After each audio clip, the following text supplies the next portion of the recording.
The old truck rattled down the dirt road, kicking up dust that painted everything brown. Elena gripped the worn handle of her suitcase tighter, watching the endless Texas landscape roll by through the window. Her stomach twisted with nervous energy. This was it. Her last option. Her only option, really. The driver, an older ranch hand named Pete, hadn't said much during the hour-long drive from the bus station. He just chewed tobacco and occasionally spit into a cup, stealing glances at her through the rearview mirror. Elena could feel his curiosity, maybe even his judgment. She was used to it by now. "Big place," Pete finally said as they rounded a bend.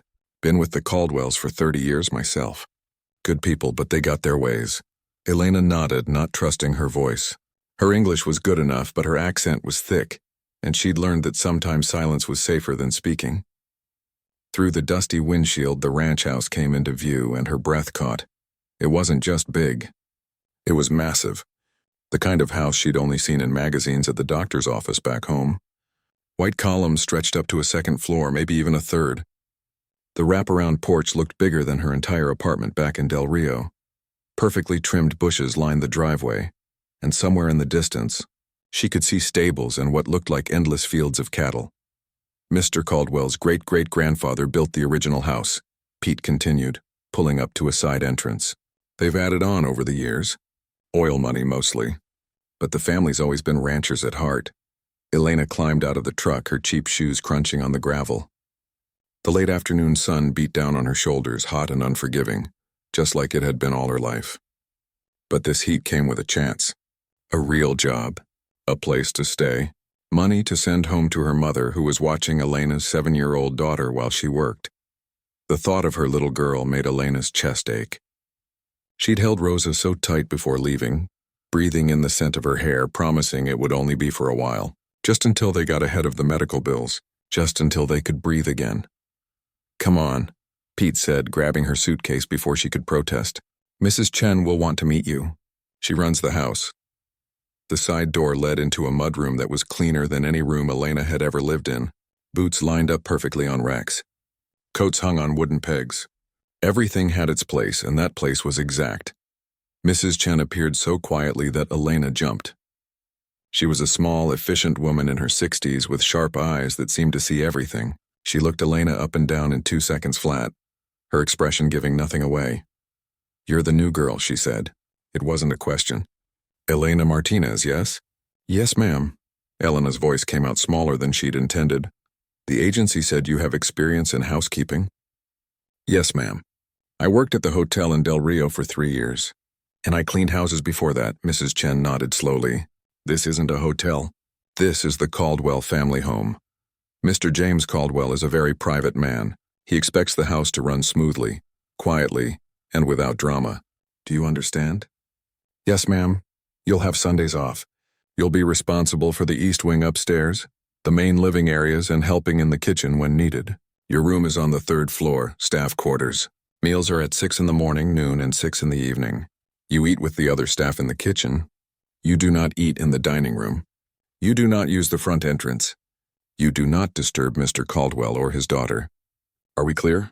"His daughter." The agency had mentioned her briefly. A little girl, 5 years old, recently lost her mother, but they hadn't given many details, and Elena hadn't asked. She'd been too desperate for the job to ask questions. "I understand," Elena said. Mrs. Chen's expression softened just a fraction.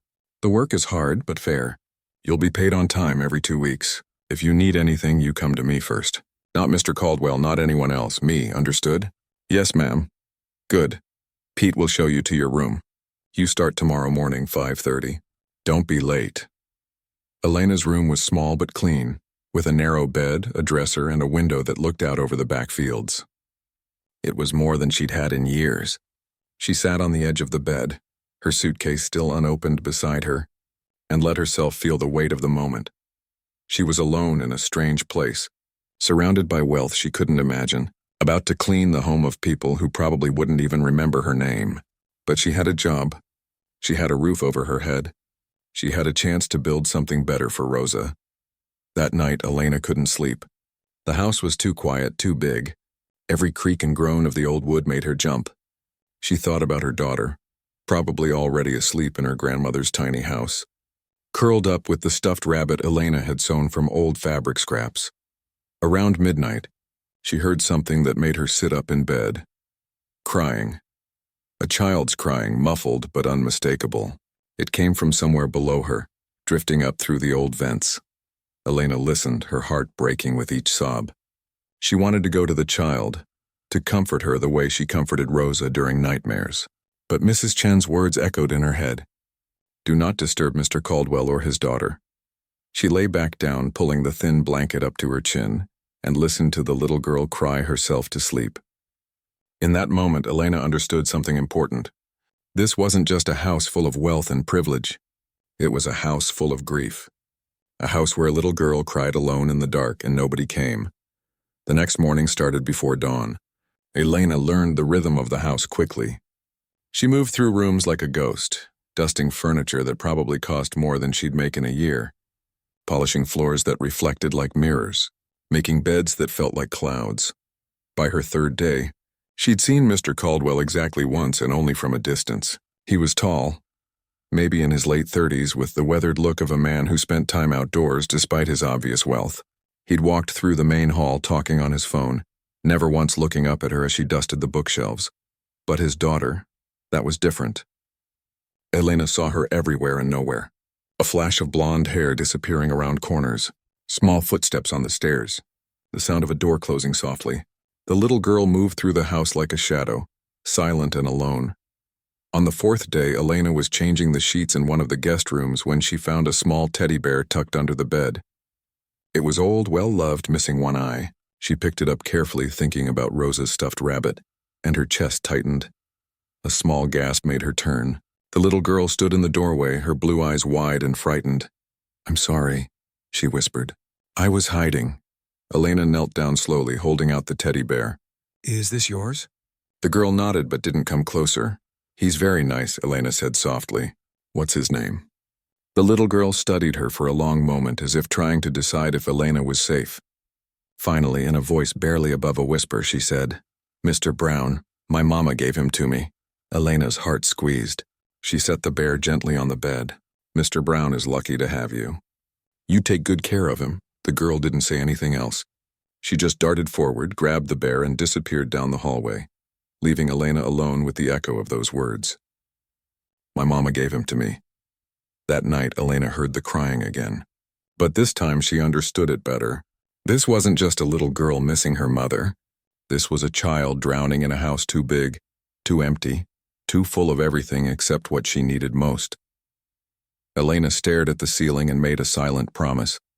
She didn't know how and she didn't know when, but somehow she would find a way to bring light back into that little girl's life, even if it cost her this job, even if it broke every rule Mrs. Chen had given her, because some things mattered more than rules. And a child's heart was one of them. 3 weeks passed in a strange rhythm. Elena woke before dawn, worked until her feet ached, and fell into bed exhausted each night. But exhaustion was better than thinking too much. Better than missing Rosa so much it hurt to breathe. The house revealed itself slowly to her. She learned which floorboards creaked, which windows stuck, which rooms held the morning light longest. The east wing was her responsibility, and she took pride in her work. Every surface gleamed. Every corner was dust-free. Mrs. Chen had inspected her work twice and said nothing, which Elena had learned was the highest compliment the older woman gave. But it was the little girl who occupied Elena's thoughts most. Her name was Lily. Elena had learned that much from overhearing the cook, a kind woman named Betty who'd worked for the family since before Lily was born. "Poor little thing," Betty had said one morning while Elena helped prep vegetables. "Lost her mama 2 years ago in a car accident. Mr. Caldwell, he tried his best at first, but grief does strange things to people. Now he's gone more than he's here, and that baby just drifts through this house like a ghost." Elena had wanted to ask more, but Mrs. Chen had walked in, and the conversation ended abruptly. Lily was everywhere and nowhere. Elena would catch glimpses of her, always alone, always quiet. She'd see the little girl sitting in the window seat of the library, staring out at nothing, or walking through the garden with her teddy bear, talking to it in whispers. Once, Elena found her curled up in a closet, fast asleep, as if she'd been hiding and forgotten to come out. The house had plenty of staff, but nobody really engaged with Lily. They were kind enough, but distant, professional. They'd bring her meals, make sure she was clean and dressed, but there was no warmth in it. No love. Just duty. It reminded Elena of something her grandmother used to say. A child can starve even with a full belly if nobody feeds their heart. Elena tried to respect the boundaries Mrs. Chen had set. She really did, but her maternal instincts were too strong. She started small. When she cleaned the breakfast room, she'd arrange Lily's orange slices into a smiley face. The first time she did it, Lily stared at the plate for a full minute before eating, her expression unreadable. The next morning, Elena made a little flour from a napkin and left it beside Lily's plate.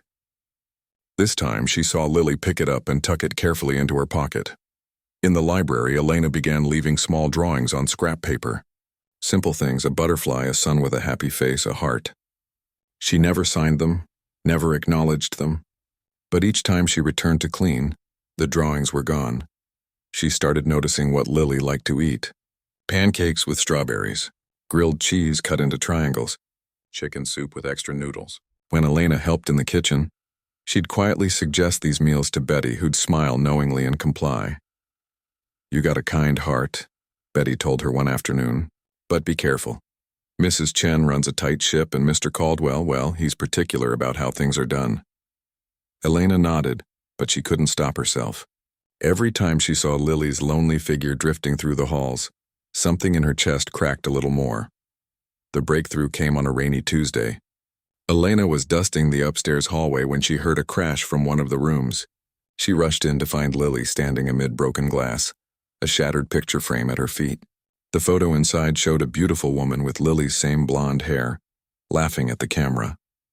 Lily's face was white with fear. "I didn't mean to," she whispered. "I just wanted to hold it. I just wanted to see her." Elena's first instinct was to comfort, not scold. She knelt down carefully, avoiding the glass. "It's okay, sweetheart. Accidents happen. Are you hurt?" Lily shook her head, tears streaming down her face. "I'm not supposed to touch Mama's things. Daddy said the memories are too hard. But I'm forgetting her voice. I'm forgetting what she smelled like. I'm forgetting, and I don't want to forget." The raw pain in those words hit Elena like a physical blow. She looked into Lily's eyes and saw her own daughter's face, imagining what Rosa would feel if Elena were gone. Without thinking, she opened her arms. Lily hesitated for only a moment before rushing into them, sobbing against Elena's shoulder. Elena held her tight, rocking gently, murmuring soft words in Spanish that Lily couldn't understand but seemed to find comforting anyway. "You won't forget her," Elena said quietly. "Love lives in here." She touched Lily's chest right over her heart. "Nobody can take that away. Not time, not distance, not anything. Promise?" Lily's voice was so small, "I promise." They sat there for a long time, Elena holding this child who wasn't hers but felt like hers in that moment. When Lily finally pulled back, her face was blotchy and tear-stained, but something had shifted. Some wall had cracked. "What's your name?" Lily asked. "Elena. Elena," Lily repeated, testing the name. "That's pretty. Thank you. Lily is pretty too. Mama picked it. She said I was her little flower." Elena smiled. She was right. "You are." Together, they carefully cleaned up the broken glass. Elena saved the photo, promising to get a new frame for it. As they worked, Lily talked more than Elena had ever heard her talk. Small things, child things, but each word felt like a gift. "Do you have kids?" Lily asked suddenly. Elena's hand stilled. "Yes, a daughter. Her name is Rosa. She's 7. Where is she?" "With my mama. I had to come work here, but I'll see her again soon." Lily processed this. "Do you miss her?" "Every single day." "I miss my mama every day too." Their eyes met, and in that moment they understood each other perfectly. Two people missing someone they loved, trying to survive in a world that felt too big and too empty. That night, the crying came again. But this time Elena didn't just listen. She slipped out of her room and followed the sound to Lily's bedroom. The door was slightly open. She could see Lily curled up in her enormous bed, clutching Mr. Brown, her whole body shaking with sobs. Elena knew she was breaking the rules. She knew Mrs. Chen would be furious if she found out. She knew this could cost her the job she desperately needed. But she also knew what her grandmother would say. Rules are made by people, but love is made by God. Choose wisely. She stepped into the room. Lily, can I come in? Lily's head shot up, her face wet with tears. For a second, Elena thought she might say no, might tell her to leave. But instead, Lily nodded frantically. Elena sat on the edge of the massive bed. Bad dreams? I can't sleep. I never sleep good. The house is too quiet and too big, and I keep thinking about Mama, and I just want someone to be here, but there's nobody, and… The words tumbled out in a rush. Shh, Elena said gently. I'm here now. Would you like me to stay until you fall asleep? Really? You won't get in trouble? Don't worry about that. Do you want me to stay? Lily nodded, scooting over to make room. Elena settled against the headboard, and Lily immediately curled against her side, fitting perfectly under her arm. My mama used to sing to me, Lily whispered, before bed. Every night. Would you like me to sing to you? You know songs? Oh, I know lots of songs. My mama sang to me and her mama sang to her. In my family, we always sing. Elena began with a lullaby her grandmother had taught her. The words were in Spanish, soft and flowing, about the moon watching over children while they sleep, about stars that carry wishes, about never being truly alone because love connects all hearts, even across distances. Lily didn't understand the words, but she understood the feeling. Her breathing slowly evened out. Her grip on Mr. Brown relaxed. By the time Elena finished the second song, Lily was asleep, her face peaceful for the first time since Elena had arrived. Elena stayed longer than she needed to, just watching this little girl sleep. She thought about Rosa, hoped her mother was tucking her in with the same care. She thought about all the children in the world who went to sleep crying, wishing for someone to hold them, to sing to them, to tell them everything would be okay. She carefully extracted herself from the bed and tucked the blankets around Lily. At the door, she paused and looked back. In the dim light, Lily looked even smaller in that huge bed, in that huge room, in that huge house full of everything except what mattered most. Sweet dreams. Little flower, Elena whispered. She didn't know that someone was standing in the hallway, hidden in shadow, watching everything. She didn't know that her life was about to change in ways she couldn't imagine. She only knew that somehow, without meaning to, she'd found a purpose in this big, silent house. And for a lonely little girl, she'd become the voice that made the silence bearable. The singing became their secret. Every night, after the house grew quiet and the other staff had retired to their rooms, Elena would slip down to Lily's bedroom. Sometimes Lily would be crying. Sometimes she'd just be lying awake, staring at the ceiling. But she was always waiting. Elena would sit on the edge of the bed and Lily would scoot close, resting her head against Elena's side. Then Elena would sing, sometimes Spanish lullabies from her childhood, sometimes American songs she'd learned from the radio.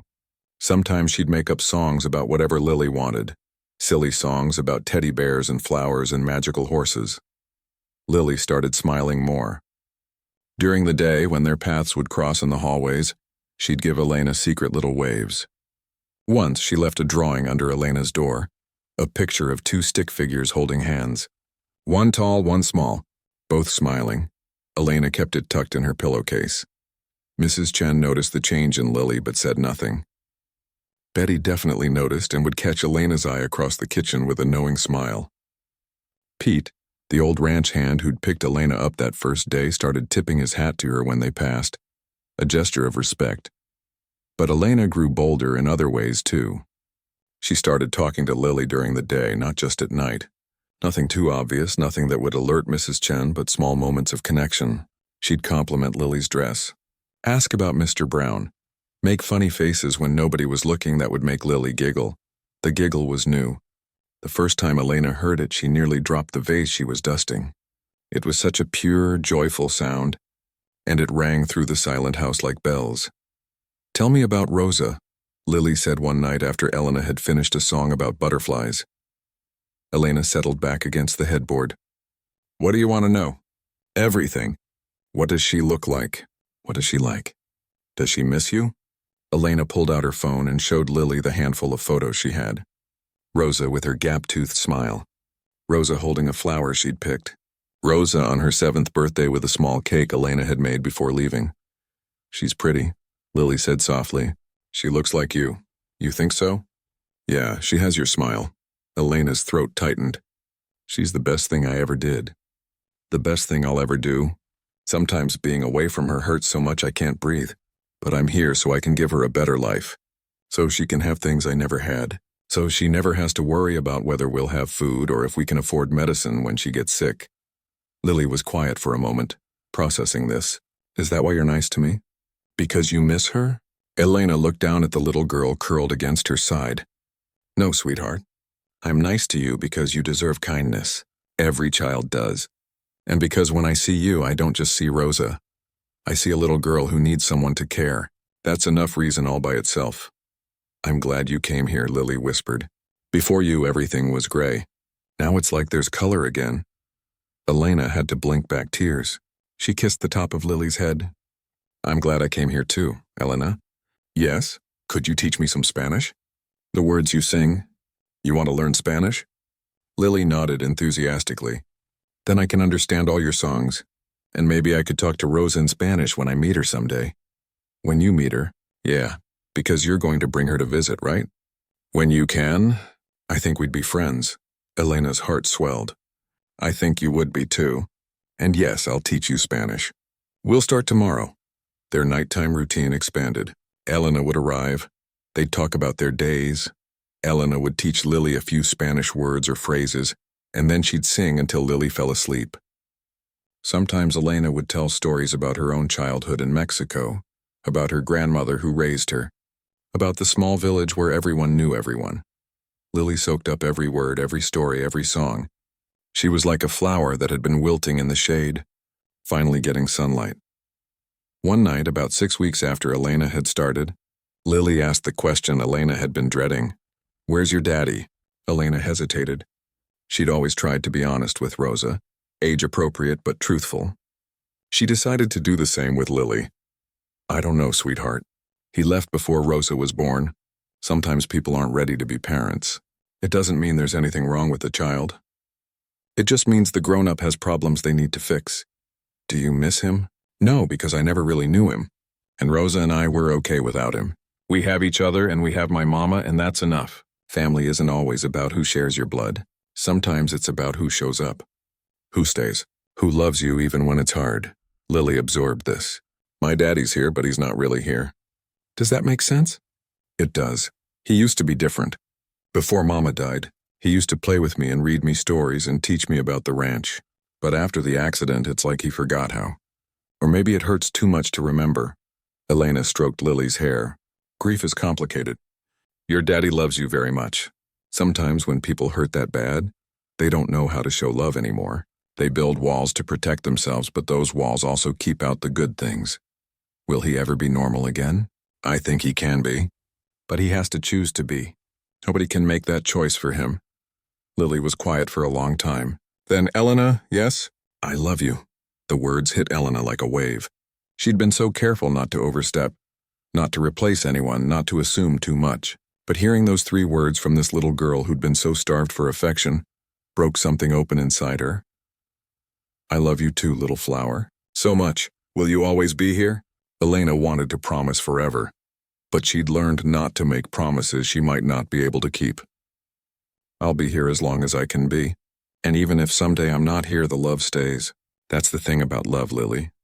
Once it's given, it doesn't go away. It stays in your heart forever. Like my mama? Exactly like your mama. Lily seemed satisfied with that answer. She snuggled closer, yawning. Sing the moon song, the one about watching over people. Elena sang, her voice soft in the darkness. She sang about the moon and the stars, about love that transcends distance, about never being alone. She sang until Lily's breathing evened out, until the little girl's hand relaxed its grip on Mr. Brown. Before she left, Elena did something she'd never done before. She kissed Lily's forehead, smoothed her hair back, and whispered, "Sweet dreams, mi amor." She turned to leave and froze. A man stood in the doorway, tall, silhouetted by the hallway light, completely still. Elena's heart hammered against her ribs. How long had he been standing there? Had he heard everything? She recognized him immediately, even though she'd only seen him from a distance. James Caldwell. Lily's father. Her employer. The man who could fire her with a single word. For a moment, neither of them moved. Elena's mind raced through everything Mrs. Chen had said. Do not disturb Mr. Caldwell or his daughter. Stay professional. Keep your distance. She'd broken every rule. Mr. Caldwell, she whispered, careful not to wake Lily. I'm sorry, I didn't hear you come home. I was just... Don't stop on my account, he said quietly. Elena blinked, confused. That wasn't what she'd expected him to say. He stepped aside to let her pass into the hallway, then gently pulled Lily's door mostly closed, leaving it open just a crack. In the hallway light, Elena could see his face clearly for the first time. He looked tired, with dark circles under his eyes. But there was something else there, too. Something she couldn't quite read. I wasn't supposed to be back until next week, he said, his voice low. Business finished early. I drove straight through. He paused, seeming to struggle with words. That's the first time I've heard her laugh in 2 years. Sir, I can explain. She was laughing. Before, when you were talking. I heard it from downstairs. I thought maybe the TV was on. Or she was on the phone with someone. But it was you. Elena didn't know what to say. She stood there in the dim hallway, acutely aware that she was in her nightclothes, her hair in a simple braid, no makeup, looking nothing like the professional housekeeper she was supposed to be. I've broken your rules, she finally said. Mrs. Chen told me not to disturb you or Lily. I should have listened. But she was crying every night, and I have a daughter, and I couldn't... Her voice cracked. I couldn't just listen to her cry and do nothing. James Caldwell looked at her for a long moment. Then, to her complete surprise, his eyes grew bright with unshed tears. Thank you, he said simply. Whatever you've been doing, whatever rules you've broken, thank you. I haven't been able to reach her in so long. I thought I'd lost her too. But you brought her back somehow. Elena didn't know what to say to that. They stood in the hallway. 2 people from completely different worlds, connected by one lonely little girl sleeping peacefully for the first time in years. I should go, Elena finally whispered. Let you get some rest. What's your name? He asked. Your first name? Elena. Elena. He tested the name, nodded. I'm James, and Elena, I meant what I said. Don't stop. Whatever you're doing with Lily, please don't stop. With that, he walked down the hallway toward his own room, leaving Elena standing there, her heart pounding, her mind spinning. Everything had just changed. She could feel it. But whether it was for better or worse, she had no idea. Everything changed after that night, but in subtle ways at first. James started coming home earlier. Not every day, but more often than before. He'd arrive for dinner instead of missing it entirely. He'd spend time in the house instead of hiding in his office or driving straight to the stables. And he watched. Elena felt his eyes on her constantly, not in a way that made her uncomfortable, but in a way that made her hyper-aware of every movement, every word, every interaction with Lily. She couldn't figure him out. Sometimes he'd lean against the doorway while she helped Lily with her afternoon snack, just observing in silence. Other times he'd join them, awkwardly at first, as if he'd forgotten how to be around his own daughter. Lily bloomed under the attention. Having both Elena and her father present seemed to unlock something in her. She talked more, played more, ventured out of her shell in ways that made Elena's heart swell with pride. One afternoon, Elena was teaching Lily how to braid hair using a doll. They sat in the sunroom, light streaming through the windows, Lily's small fingers fumbling with the strands. Like this? Lily asked, showing her work. Almost. Here, cross this piece over here, then tuck it under, see? It's hard. Everything's hard until you practice. When Rosa was learning, she got so frustrated she cried. But I told her that our abuela, my grandmother, she used to say that our fingers hold magic. We just have to teach them what kind of magic to do. Magic fingers, Lily giggled, wiggling hers. Can you teach me to braid your hair? Sure, little flower. Lily climbed up on the chair behind Elena and began carefully sectioning her hair. Her small fingers were gentle but clumsy, pulling too hard sometimes, losing track of which piece was which. Elena talked her through it patiently, the same way her grandmother had taught her. My mama had hair like yours, Lily said quietly. Dark and long. She let me brush it sometimes. I loved brushing her hair. That sounds like a special memory. Elena, is it okay that I love you? Even though my mama's gone? Sometimes I feel bad, like I'm forgetting her or replacing her or something. Elena's chest tightened. She turned carefully, not wanting to mess up Lily's braiding work but needing to see her face. Lily, listen to me. Love isn't like a cup that gets full. It's like the sky. There's always room for more. Loving me doesn't mean you love your mama less. Your heart is big enough for both. You promise? I promise. Your mama would want you to be happy. She'd want you to let people love you and to love them back. That's what mamas want most, to know their babies are loved. Lily nodded, seeming to accept this. She went back to braiding, her tongue poking out in concentration. My daddy watches you a lot, Lily said casually. Elena's hands stilled. What? He watches you? When you're not looking. I think he's trying to figure you out. Figure me out? Yeah, like you're a puzzle or something. He gets this look on his face like he's thinking really hard. Pete says Daddy hasn't looked like that since before Mama died. Elena didn't know what to say to that. She'd noticed James's attention, but she'd assumed he was just monitoring her work with Lily, making sure she wasn't overstepping or causing problems. Done, Lily announced proudly. It's messy, but I did it.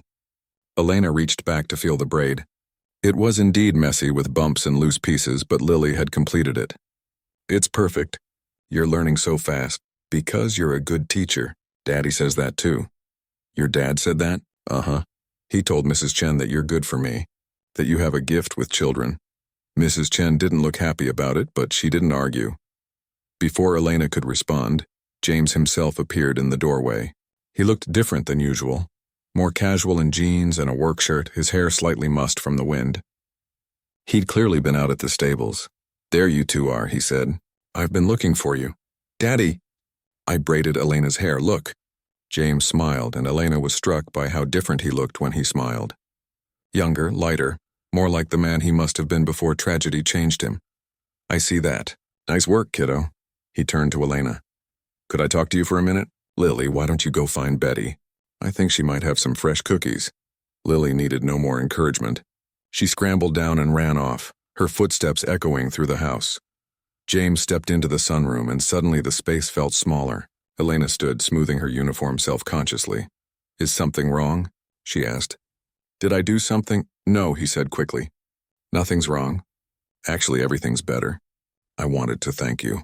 Properly this time, not just in a hallway at midnight. You don't need to thank me. Lily's easy to love. Maybe for you. I'm her father, and I couldn't reach her for 2 years. You've been here less than 2 months, and you've done what I couldn't. Mr. Caldwell. James, he corrected. Please, Mr. Caldwell was my father. James, she said carefully, testing the name on her tongue. You were grieving too. You can't blame yourself for that. He walked to the window, looking out at the ranch. I buried myself in work. Told myself I was doing it for Lily, to secure her future, to keep the ranch running. But really I was hiding, because being here in this house reminded me of everything I'd lost. And Lily, she looked so much like her mother. Sometimes I'd look at her and it would hurt so much I couldn't breathe. Elena understood that kind of pain. Different circumstances, but the same flavor of grief. Lily thinks you forgot how to love her. He flinched as if she'd struck him. She said that? Not in those words. But she feels it. James was quiet for a long moment. When he spoke again, his voice was rough. I never stopped loving her. I just didn't know how to show it anymore. Every time I tried, the words would stick in my throat. Every time I reached for her, I'd remember my wife reaching for her the same way, and I'd freeze up. She needs you, Elena said softly. She needs her father. I can sing to her and teach her Spanish and make her laugh, but I can't be you. I can't give her what only you can give her. What's that? The knowledge that she's yours, that she belongs to someone, that she's not alone in this world. He turned to look at her then, really look at her, and Elena felt something shift in the air between them. It wasn't attraction, not yet. It was recognition. Two wounded people seeing each other clearly for the first time. Will you help me? He asked. Help me figure out how to be her father again? You never stopped being her father. Then help me figure out how to show it, how to reach her, how to be what she needs. Elena considered this. It was dangerous territory. She was the help. He was her boss. But Lily deserved every chance at happiness, and if that meant pushing past propriety, then so be it. Okay, she said, but you have to promise to really try. Not just show up more, but be present when you're here. Put the phone away. Listen to her. Ask her about her day. Remember that she's 6 years old and the world is both scary and magical to her. I can do that. And you have to tell her you love her. Every day. Even when it's hard. Especially when it's hard. He nodded, swallowing hard. What else? Join us sometimes. For her bedtime routine. Not every night, but sometimes. Let her see you and me working together to take care of her. She needs to know the adults in her life can coexist peacefully. You make it sound so simple. It is simple. Kids don't need perfection. They need presence. They need to know they matter more than work, more than money, more than anything else. James was quiet, absorbing this. Finally, he said, "Where did you learn all this?" "From being loved by my grandmother, and from loving my daughter, and from watching what happens when children don't get enough love. Your daughter must miss you terribly." The words hit harder than he could have known. Elena's eyes burned with sudden tears. "Every day. Every single day. I call her when I can, but it's not the same. She's growing up without me here and I'm missing it. And sometimes the guilt is so heavy I can barely stand under it." "Then why did you come here? Why take this job?" "Because missing her while I'm here is better than watching her suffer because we don't have enough money. Because sometimes love means sacrifice. Because I want her to have chances I never had." Something in James's expression softened even further. "You're remarkable. Do you know that?" Elena shook her head. "I'm just a mother doing what mothers do. Nothing remarkable about it." "That's where you're wrong." Before she could respond, Lily came running back in, chocolate on her face, Pete trailing behind her looking amused. "Daddy! Elena, come see! There's a new baby horse in the barn. Pete says we can go visit if you say it's okay." James looked at Elena, something like hope in his eyes. "Want to come see a foal? All of us together?" It was such a small thing, a walk to the barn, looking at a baby horse. But Elena understood what he was really asking. "Can we try this? Can we be something like a family even if it's pretend?" She looked at Lily's excited face, at James's tentative hope, and made a choice. "I'd love to," she said. They walked to the barn together, Lily between them, holding both their hands. Elena tried not to think about how right it felt, how easy, how dangerous. She tried not to notice the ranch hands watching with curious eyes. She tried not to wonder what Mrs. Chen would say, but Lily was laughing, swinging between them, chanting about baby horses, and James was smiling down at his daughter like he'd been reminded what joy looked like. And Elena thought, just for this moment the complications could wait. For this moment they could just be three people walking toward. The lines blurred slowly like watercolors bleeding into each other on paper. What started as James occasionally joining bedtime routines became him being there most nights. What started as polite conversations about Lily became longer talks about everything and nothing. Elena tried to maintain boundaries. She really did. But James made it difficult by treating her less like an employee and more like a partner in Lily's care. He asked her opinion on things. He valued her input. He listened when she spoke. "What do you think about getting Lily into some activities?" he asked one evening. They were sitting in the family room while Lily played with building blocks nearby. "Dance classes maybe, or art?" "I think she'd love art," Elena said. "She's always drawing. But maybe start with one thing. Don't overwhelm her." "Makes sense. Could you take her to the classes?" "I'll pay you extra for the time, of course. You don't have to pay me extra. I'd be happy to take her." "Elena, if you're doing work beyond your normal duties, taking a little girl I love to do something she enjoys isn't work. It's a privilege." James looked at her in that way he'd started doing lately, like he was trying to solve a puzzle that kept changing shape. "You really mean that, don't you?" "Every word." Lily looked up from her blocks. "Are you talking about me?" "We're talking about art classes," James said. "Would you like to learn to paint and draw with other kids?" Lily's face lit up. "Really? Can Elena come?" "That's the plan." Lily jumped up and hugged Elena, then her father, then Elena again. "This is the best day ever." After Lily went to bed that night, James lingered in the hallway outside her room. Elena was gathering the storybooks they'd read, preparing to head to her own room. "Elena, can I ask you something personal?" She tensed slightly. "Okay. Why did you really take this job? You're clearly educated. Your English is excellent. You could have found work closer to your daughter, something that didn't require living away from her." Elena set down the books. "The pay here is better than anywhere else I looked. And room and board included means I can send almost everything home. My daughter Rosa, she has asthma. The medications are expensive. And my mother, she's getting older. She needs help too. This job, it lets me take care of both of them." "I didn't know about Rosa's asthma. Why would you?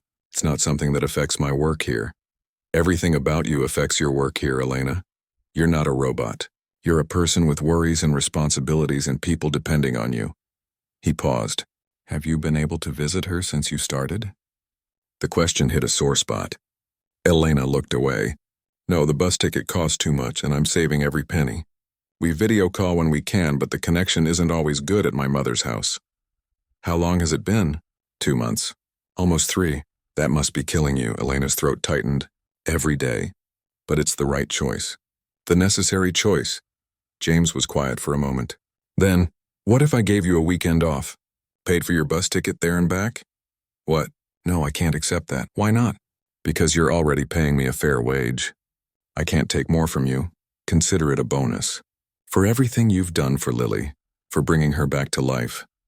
James, I didn't do it for bonuses or extra pay. I did it because she needed it. I know. That's exactly why I want to do this for you. He stepped closer and Elena could smell his cologne. Something woodsy and warm. Let me help you. The way you've helped us, please. Elena wanted to say yes so badly it hurt. The thought of holding Rosa, of seeing her mother, of being home even for 2 days made her heart ache with longing. But accepting felt wrong, like crossing a line she couldn't uncross. I'll think about it, she finally said. That's all I ask. The next few weeks brought more changes. James started eating breakfast with them instead of grabbing coffee and leaving. He asked Lily about her drawings and displayed them on the refrigerator.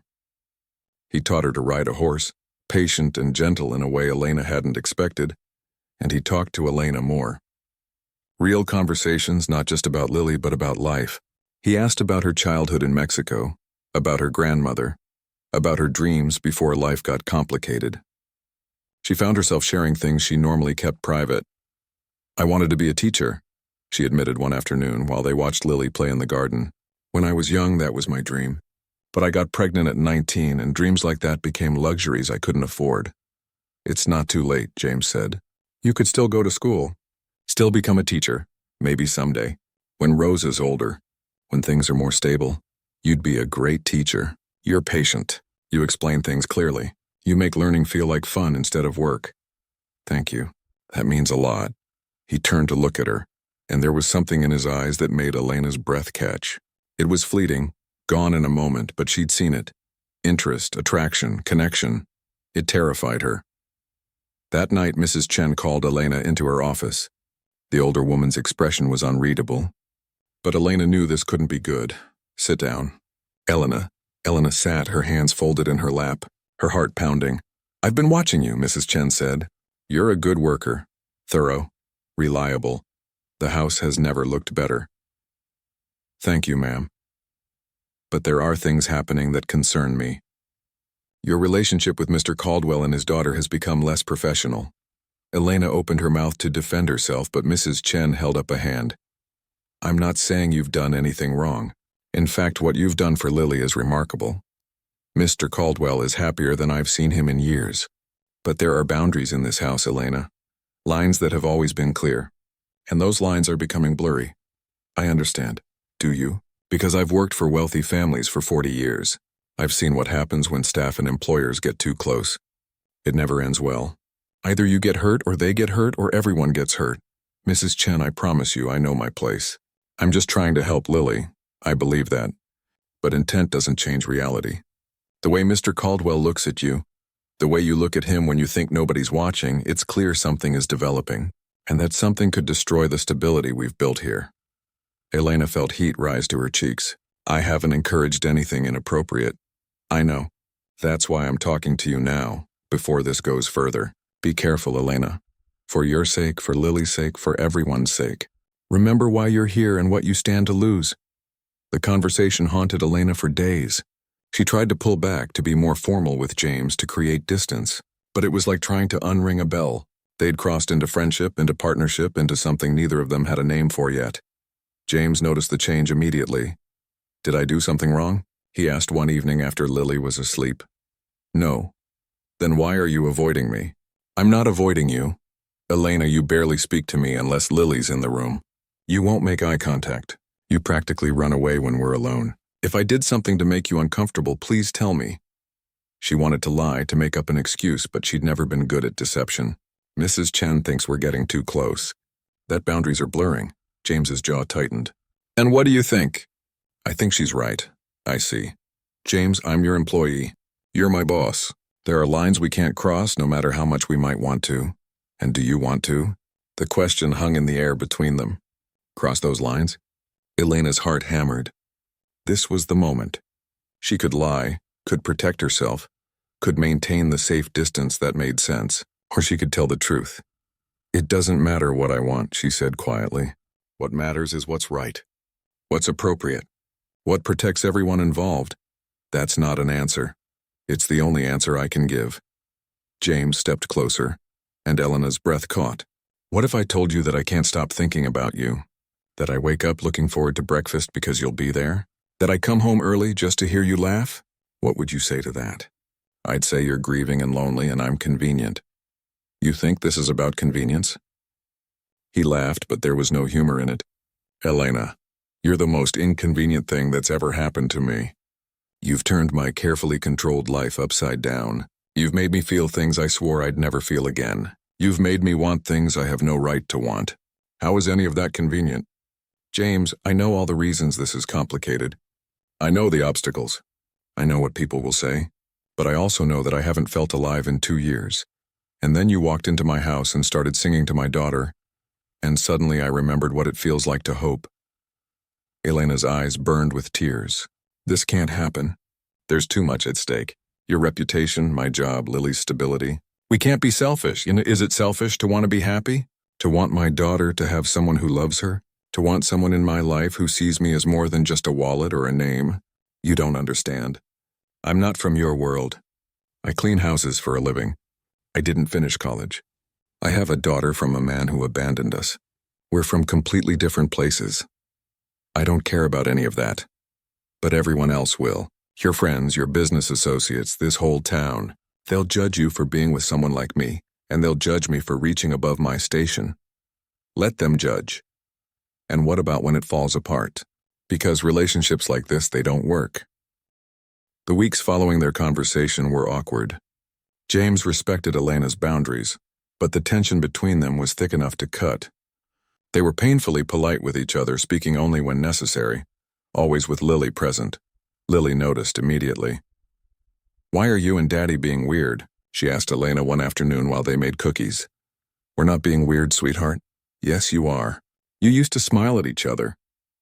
Now you don't even look at each other. Did you have a fight? Elena measured Flower carefully, buying time. Adults sometimes have complicated feelings, little Flower. But it's nothing for you to worry about. But I am worried.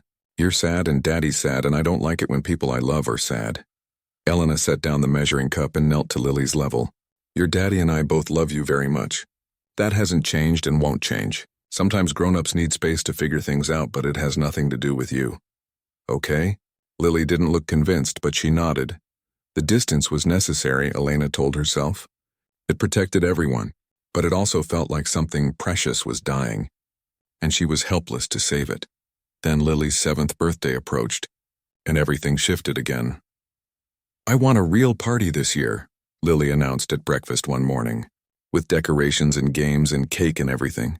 James looked up from his coffee, surprised. For the past 2 years, Lily's birthdays had been quiet affairs she barely acknowledged. A party. Are you sure? Yes, a real party. Can we, Daddy, please? James met Elena's eyes across the table for the first time in weeks. She saw the question there, the hope, the fear. She gave a small nod. Of course we can, James said. What kind of party do you want? A rainbow party, with rainbow decorations and rainbow cake and rainbow everything. And I want to invite my art class friends, and Pete and Betty and Mrs. Chen. And Elena has to help plan it because she's good at making things special. If Elena has time, James said carefully. I have time, Elena said quietly. I'd love to help. Planning the party gave them a reason to interact again, a neutral ground where they could work together without the weight of their unspoken feelings. They discussed decorations while Lily was at art class. They debated cake flavors while she played in the garden. Slowly, the ease between them returned, though more careful now, more guarded. She wants a piñata, James said one afternoon, showing Elena a picture Lily had drawn. Think we can make one? We can try. I used to make them with my abuela when I was little. For Rosa's birthdays. How is Rosa? Have you been able to talk to her lately? Yes, she's excited about starting 3rd grade soon. She's doing well. And you? Are you doing well? Elena looked up from the party supply list they were making. The question felt loaded, heavy with everything they weren't saying. I'm okay, she said, focusing on what matters, on why I'm here. Right, of course. James looked away, clearing his throat. So, Piñata, what supplies do we need? They worked together over the next 2 weeks, transforming the main living room into a rainbow wonderland. Lily helped where she could, her excitement building daily. She'd invited 8 friends from her art class and all had said yes, which seemed to thrill her beyond measure. I've never had this many friends before, she told Elena the night before her party. Do you think they'll all come? What if they change their minds? They'll come, and they'll have a wonderful time because you're a wonderful person to celebrate. Will you stay at the party? The whole time?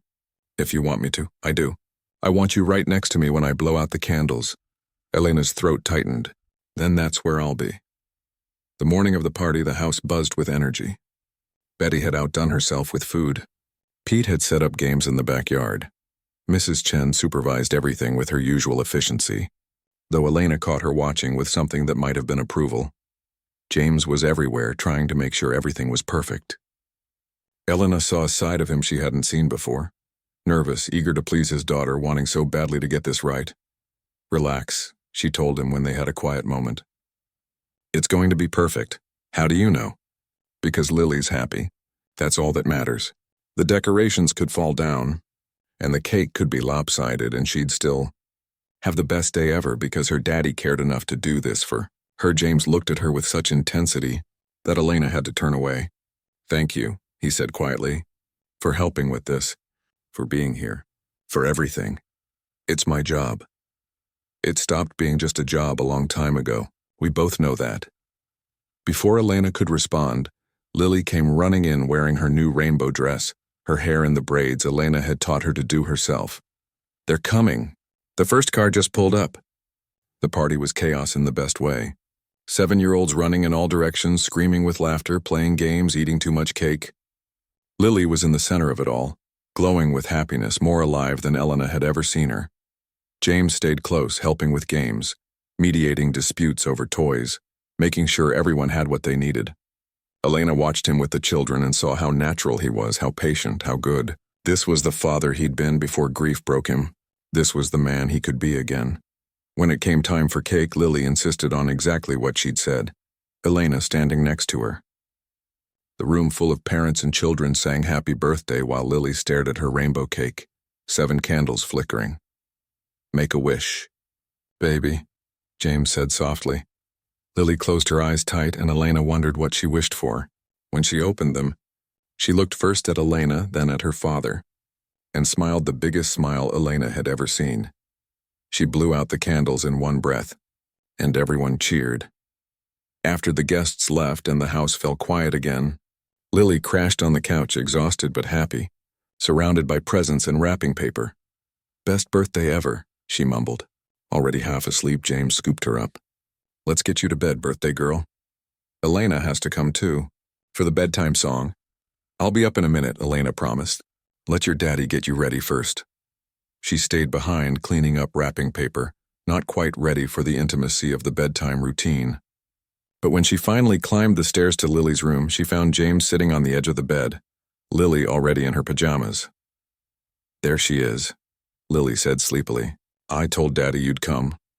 Elena sat on the other side of the bed and they bracketed Lily between them like they'd done many times before.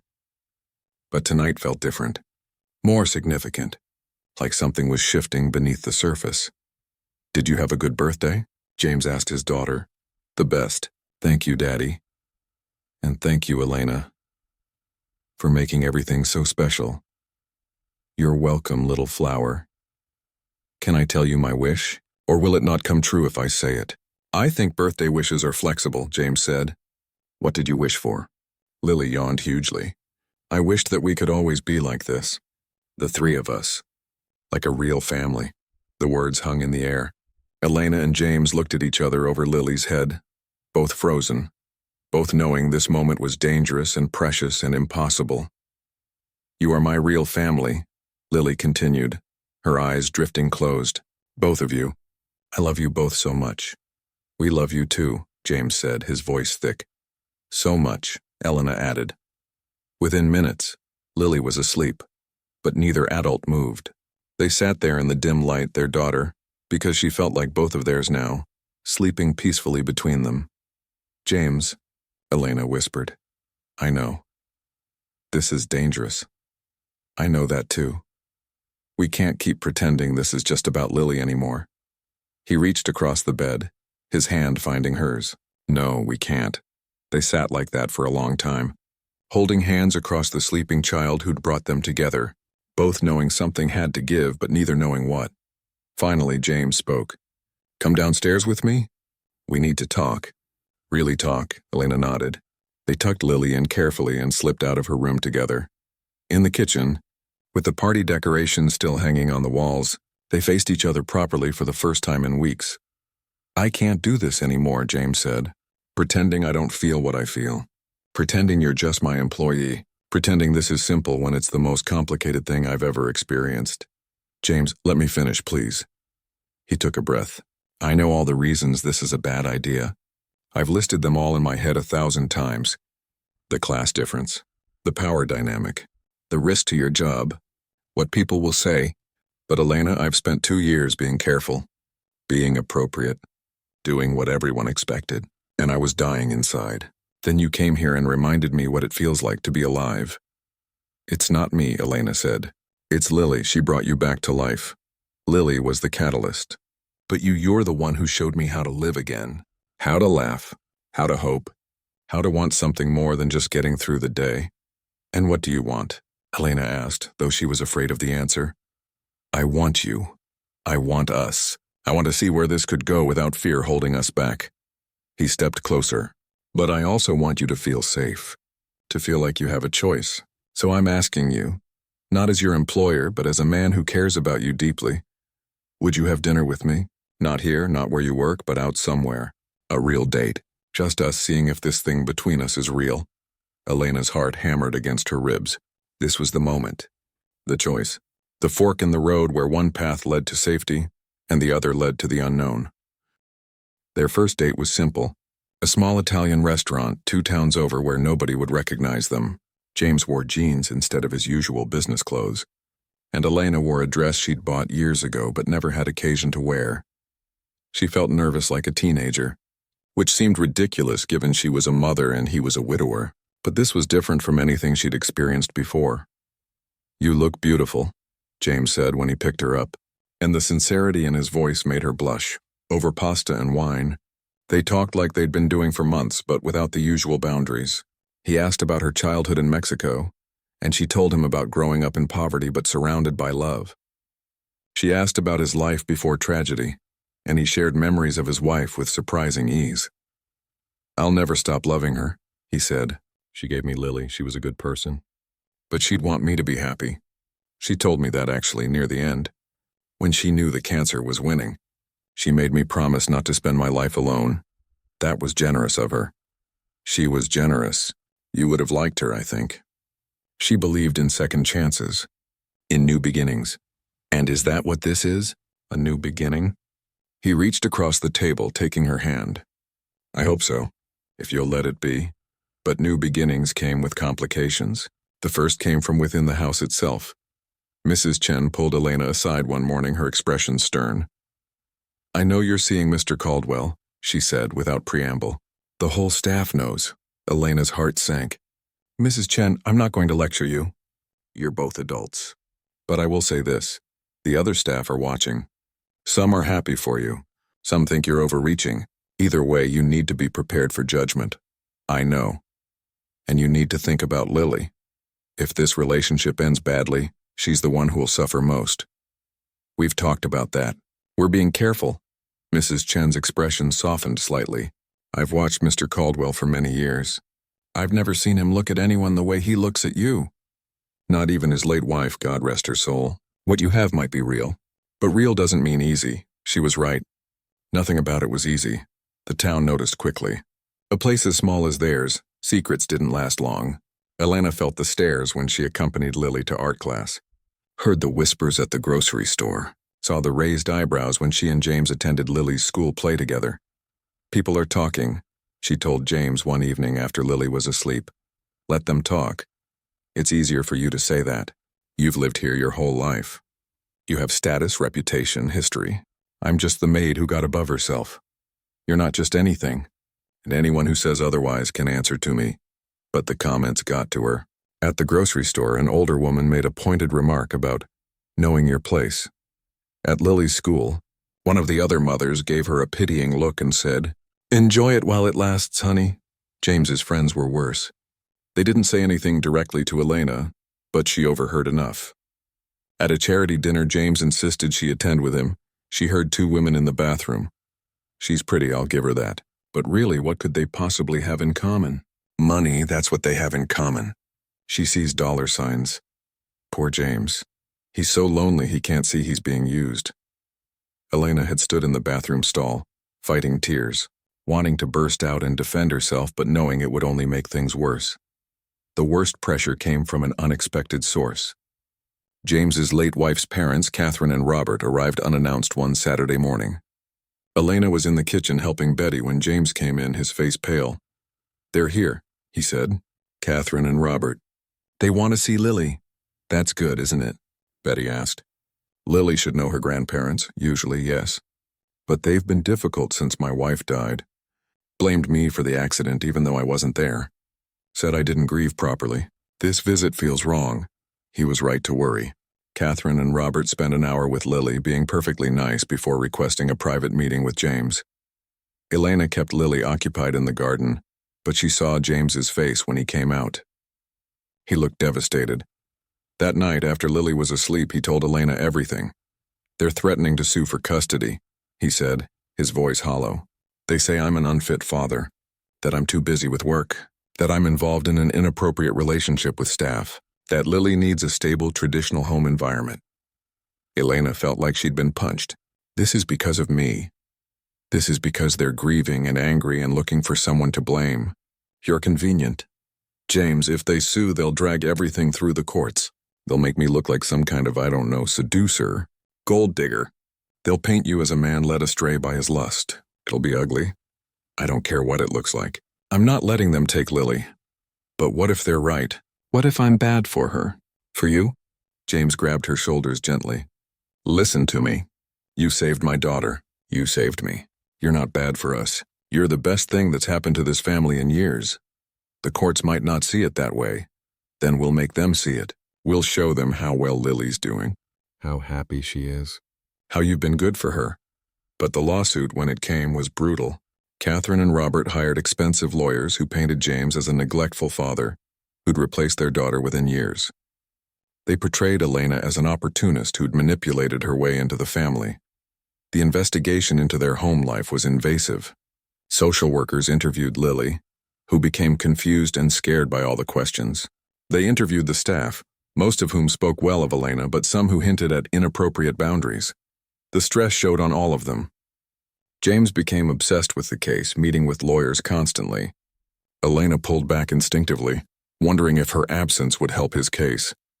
Lily, sensing the tension, regressed. Her nightmares returned. She stopped eating well.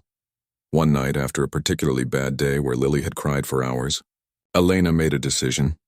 "I should leave," she told James. They were in his study, surrounded by legal documents. "If I'm gone, their case falls apart. They can't claim you're being irresponsible if the supposed problem is removed. You're not a problem to be removed. But I am, don't you see? My presence here is hurting your case. It's hurting Lily. If you left, Lily would be devastated. I would be devastated. But she'd still have you. You'd keep custody. That's what matters." James stood, pacing the room. "So what, we just give up? Let them win? Let them dictate who I can have in my life and in Lily's life? If it means protecting Lily, yes. And what about protecting you? What about your job, your income, your daughter's medical bills? I'll figure it out. I always do. Elena, I'm not letting you sacrifice yourself for us. That's not how this works." "Then how does it work, James?" "Because from where I'm standing, I'm the weak link. I'm the thing they can use to take Lily away from you. If I remove myself from the equation..." "Stop, just stop." He pulled her into his arms, holding tight. "I know you're scared. I'm scared too. But running away isn't the answer. Fighting is the answer. And what if we fight and lose? What if they take her? They won't. You can't promise that. No, but I can promise that I'll do everything in my power to prevent it. And I can promise that win or lose, we face this together. Elena wanted to believe him. But late that night, alone in her room, she looked up bus tickets back home. Maybe leaving was the right choice. Maybe love meant knowing when to walk away. She thought about Rosa, about the life she was trying to build. She thought about Lily, about what was best for the little girl who'd become like a daughter to her. She thought about James, about the impossible situation they'd created. The next morning she made a decision. She found James in the kitchen looking exhausted from another sleepless night. "I'm staying," she said without preamble, "but we do this right. We show them that what we have is real, that it's good for Lily, that we're a family worth fighting for." James's face transformed with relief. "You're sure?" "No, but I'm sure that running away won't solve anything. And I'm sure that Lily needs both of us. So we fight. Together? Together." He pulled her into a hug, and they stood there in the early morning light, two people from different worlds, holding on to each other and hoping it would be enough. The legal battle intensified. James hired better lawyers. They gathered testimony from Lily's teachers about her improvement, from her doctor about her better health, from Betty and Pete about the positive change in the household. Elena submitted to hours of questioning, staying calm even when the opposing lawyers tried to paint her as a manipulator. She told the truth simply. She'd taken a job to support her daughter, had grown to love Lily as her own, had fallen for James despite trying not to, and wanted only what was best for the family. The judge ordered a home study. A psychologist spent weeks evaluating them, watching them interact with Lily, assessing the household dynamic. It was invasive and exhausting, but they endured it. Through it all, they tried to keep life normal for Lily. They still did bedtime routines, still sang songs, still had family dinners, but the strain showed on all of them. One night, Lily asked the question they'd all been dreading. "Are Grandma Catherine and Grandpa Robert going to take me away?" Elena and James exchanged glances. They'd promised always to be honest with her. "They want you to come live with them," James said carefully.